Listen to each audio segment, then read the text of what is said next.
மோசமான தலையெழுத்தை கொண்டிருந்தாலும், நமது விதி மோசமாக இருந்தாலும் இந்த திருத்தலம் சென்று பிரம்மதேவனையும் பிரம்மபுரீஸ்வரரையும் இங்கே அமைந்துள்ள அம்மனையும் வழிபட்டால் நிச்சயமாக அந்த தலை விதியானது மாறிவிடும் என்று சொல்லப்படுகிறது. பிரம்மதேவன் வழிபட்ட சிவலிங்கம் பிரம்மபுரீஸ்வரர் என அழைக்கப்படுகிறது. இந்த ஆலயத்தில் அமைந்திருக்கிற நாயகி பிரம்ம நாயகி அல்லது பிரம்ம சம்பத் கௌரி என அழைக்கப்படுகிறாள். ராஜகோபுரத்தில் இருந்து 7 நிலைகளை கடந்து 300 அடி தூரத்தில் பிரம்மபுரீஸ்வரர் அருள் பாலித்து வருகிறார். திருப்பட்டூரில் சுமார் 6.25 அடி உயரத்துடன் அற்புதமான பிரம்மதேவனுக்கு தனி சந்நிதி காணப்படுகிறது. இந்த திருத்தலத்திலே பிரம்மதேவனின் அருள் பெற வேண்டி, தங்களின் மோசமான தலையெழுத்தை மாற்ற வேண்டி நித்தமும் பல்லாயிரக்கணக்கான பக்தர்கள் வந்து செல்கிறார்கள்.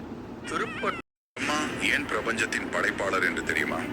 பிரம்மா இந்து மதத்தின் மும்மூர்த்திகளில் ஒருவர். அவர் பிரபஞ்சத்தின் படைப்பாளராக கருதப்படுகிறார். படைப்பு முடிந்ததும் அவர் பிரபஞ்ச நிர்வாகத்தில் அதிகம் ஈடுபடுவதில்லை. அவர் பிரபஞ்சத்தையும் உயிர்களையும் படைத்ததாக புராணங்கள் கூறுகின்றன. பிரம்மா சரஸ்வதி தேவியின் கணவர். புஷ்கர் கோயில் பிரம்மாவின் முக்கிய வழிபாட்டு தலமாகும்.